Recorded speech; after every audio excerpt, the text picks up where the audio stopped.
Okay, great. Let's see how this goes. Thank you, Philip, for the welcome. Thank you for the hackathon for hosting me. My name's KEAN WALMSLEY. I work inside Autdoesk Research based in Switzerland. In fact, you could say I am Autodesk Research Switzerland because it's just me. I report into Autodesk Toronto, so work closely with the guys there. I am working on a few different projects. One of them I'm going to talk to you about today is Dasher 360, which is a tool that uses the Forge platform to bring IoT data into BIM, basically. So you can visualize IoT data in context, very similar to the previous presentation that we just saw. Other projects that I work on relate to AR and VR, and also generative design for AEC. So you saw a quick presentation earlier about Refinery and Dynamo. So I'm using Refinery on a regular basis to implement generative design tools for the AEC industry. Okay. And with that, oh yes, otherwise you can find me on pretty much every social network as KEANW. LinkedIn as well, Facebook. KEANW.com is my blog, so I regularly blog about different things you might find interesting. And with that, let's talk about Dasher.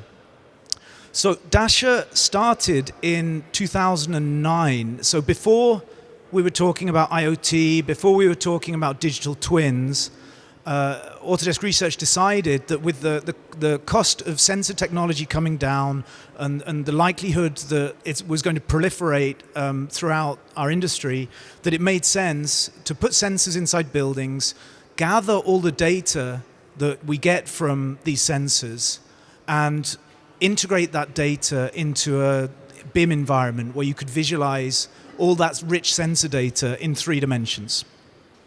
So we take 3 as-built building models from inside Revit.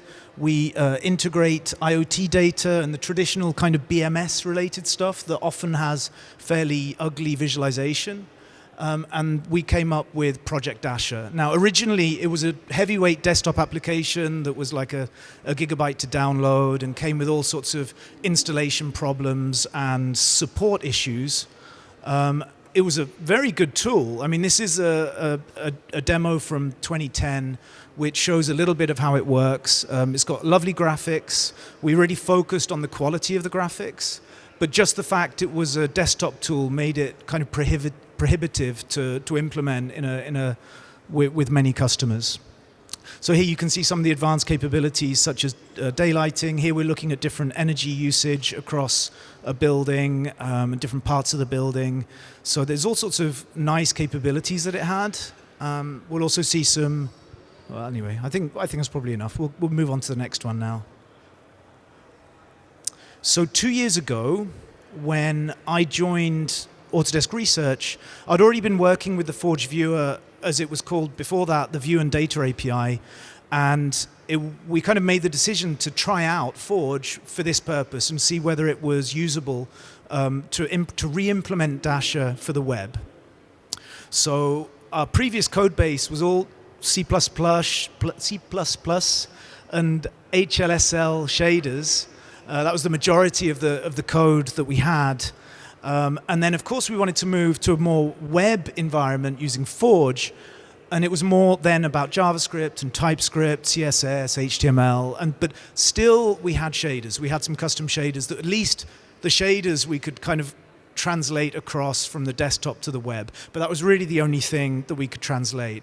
And we'd spent eight or 9 years of effort sort of building up the desktop software. So we really didn't know how long it would take us.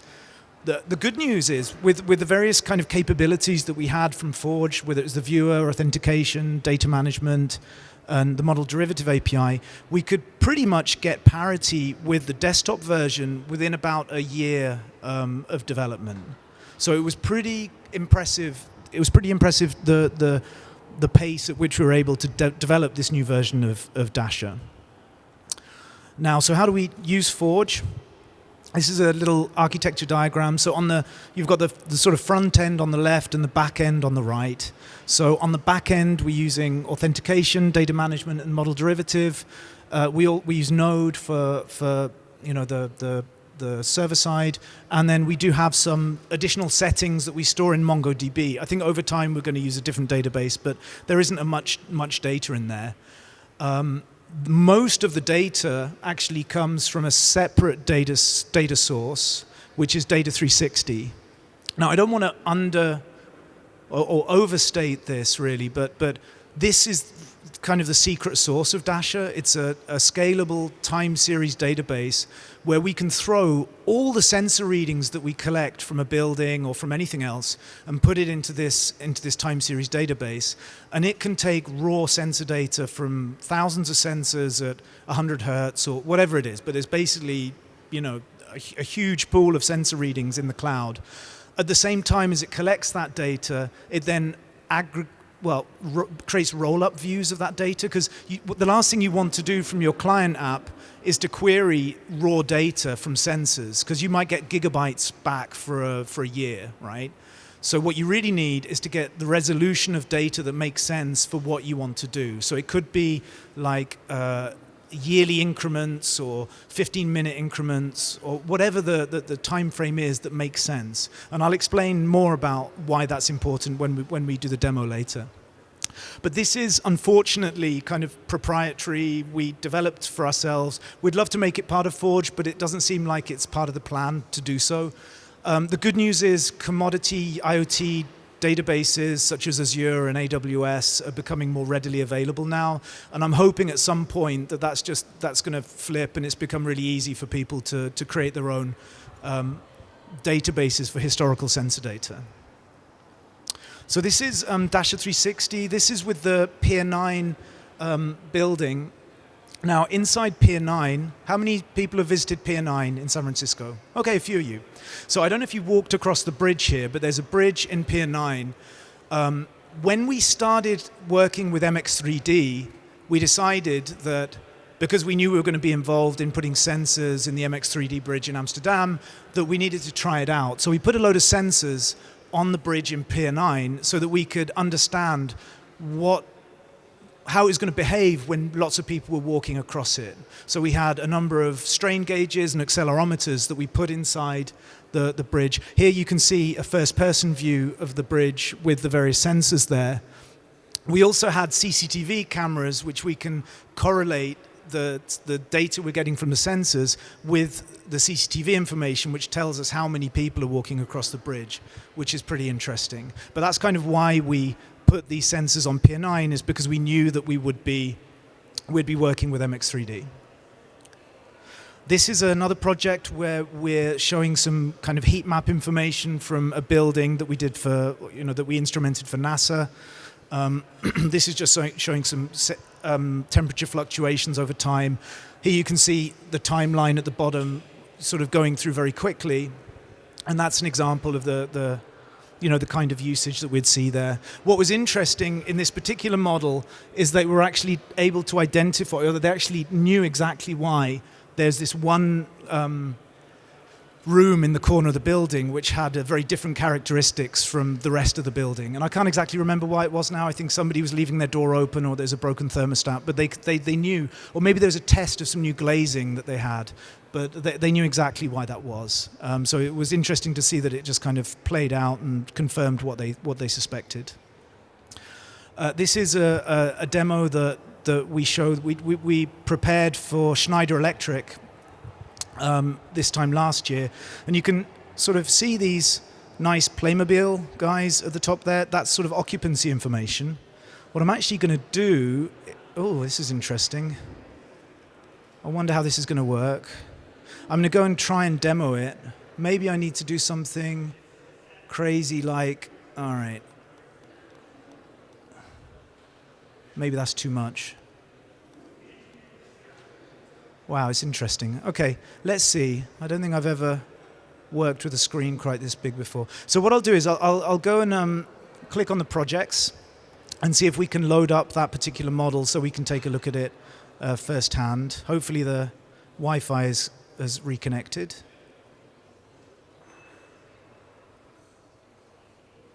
Okay, let's give it a second. Otherwise, I'll just skip it.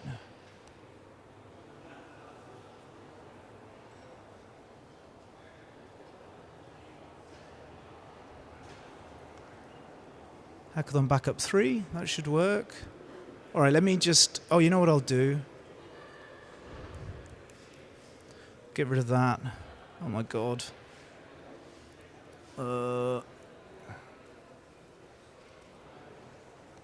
There we go. Restart this quickly.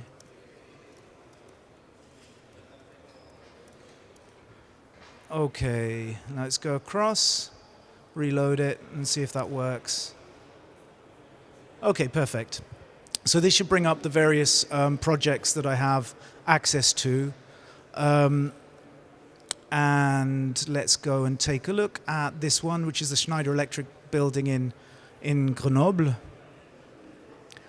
Now, I'm going to load this in. One thing, you reckon that, so do you really reckon the touchscreen's going to work? Was that a joke? Oh. Why did I fall for it? I almost fell for it. I was going to leave like fingerprints all over the screen. But it works really well on a touch screen, so that's why I thought it would be a good opportunity to try it out. But he was just messing with me. All right, fair enough. This one? Yeah, but I must have to plug in. It doesn't make sense. It must be some USB connection. You're just messing with me as well, aren't you? It's like a conspiracy. All right. So let's turn on the sensors for this building. And then what we can do is kind of navigate through to Niveau 2, the second floor. Spin it around. The cursor is like really small, but let's spin it around.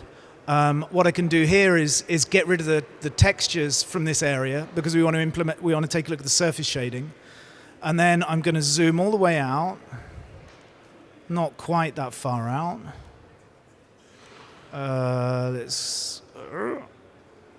Okay, there was good. And then I can move the timeline across to a period where I think we had data, which would be sometime around June of last year.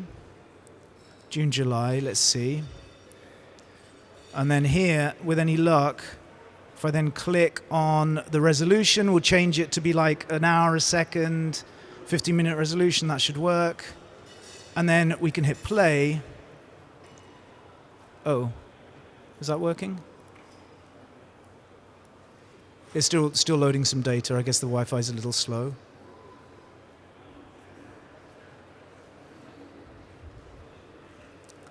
Okay, so there's some data coming in.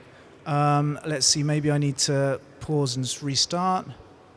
Maybe it's also just too big a time frame. I can go back here and just go down there. All right, perfect. Okay. All right. So let's take a look at some how this works. We've got some temperature data. That actually isn't all that interesting. So let's take a look at CO2 data, because that's something that's going to vary. And we can press play, and then we should be able to see some variation of this as it fluctuates. Now, we might be interested to say, well, that's okay, but why is it that the CO2 is fluctuating? Well, in this case, we did part of the partnership with Schneider Electric is that we could turn on occupancy data. At least it should have occupancy data. Maybe I need to do that before the surface shading, which is interesting. Normally they should just show up. Okay. Let's turn this on.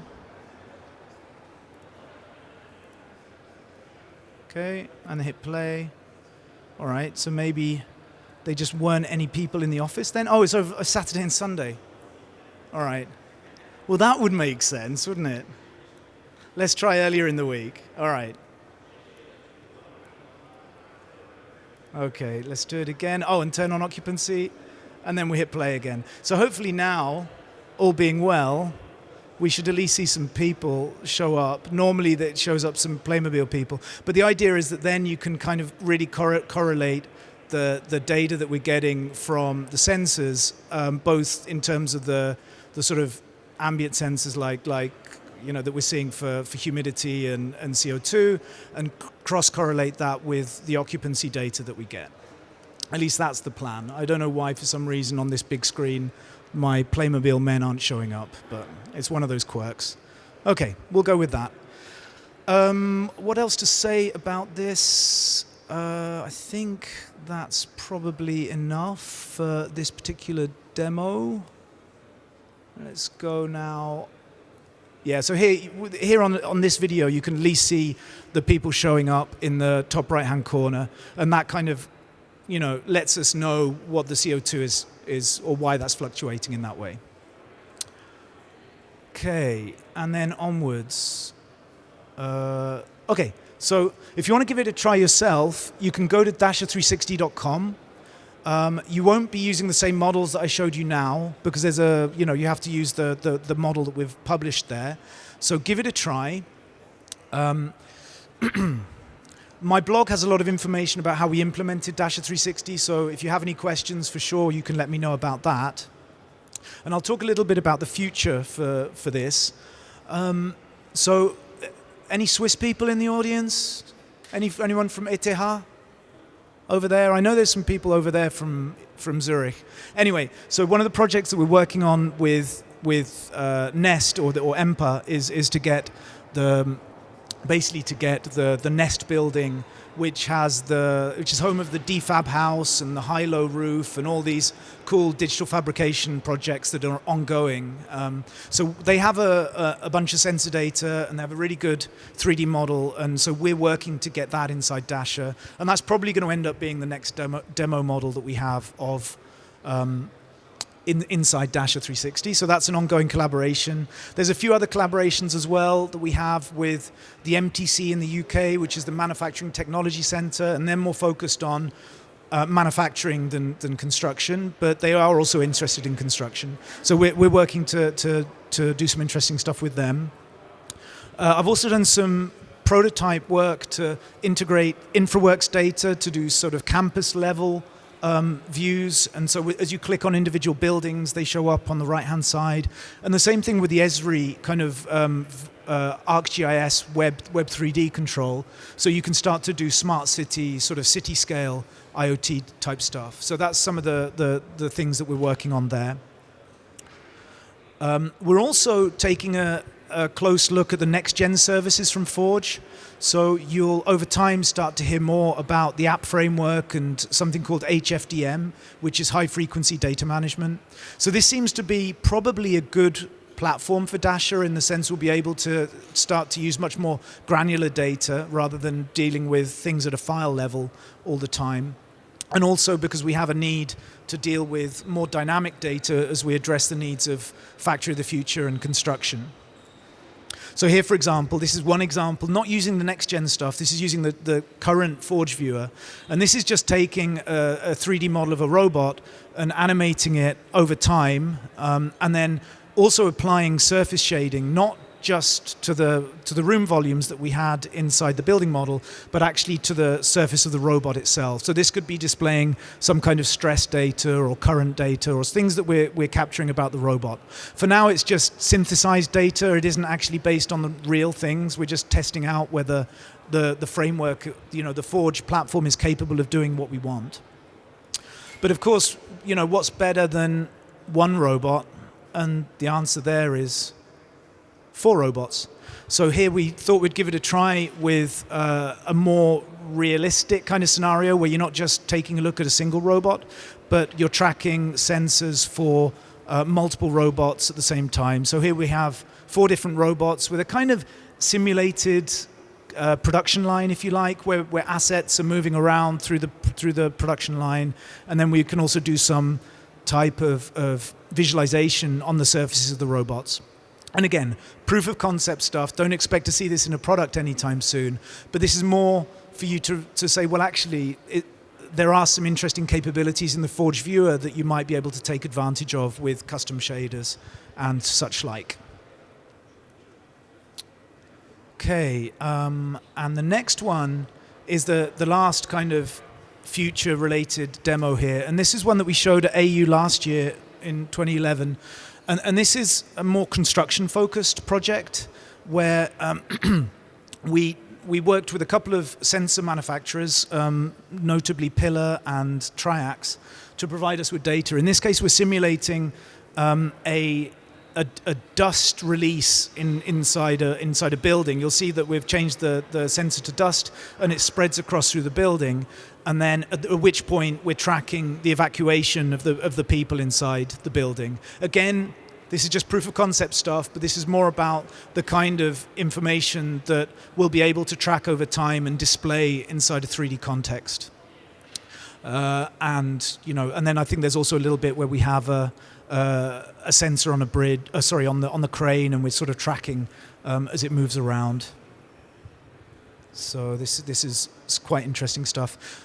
I probably should say a few words about where we see things generally moving with this space. I mean, we're interested in visualization, of course. We focus on 3D tools, but the reality is, once you start to capture all this data, the value becomes really huge. Now, we started this before machine learning and neural networks were a thing, or much of a thing. But now, over the last 5 years, we're definitely seeing that you may want to do away with the visualization piece completely, or maybe use it to help train a neural network to understand what these higher level events are that you're getting from the data. Or there'll always kind of be a place where you as a human will need to go in and make more sense of what's happening in the data than the system itself can provide you with to get these higher level insights. But that can also then train the system to understand more about what's actually happening. So we're kind of seeing, over time, we'll see more of a combination of 3D visualization capabilities alongside machine learning, where the machine learning system will let you know when certain events have happened, and then as a human you can go in and understand more about what's really happening. So that's definitely something that we're looking at quite actively. And I think that's basically it.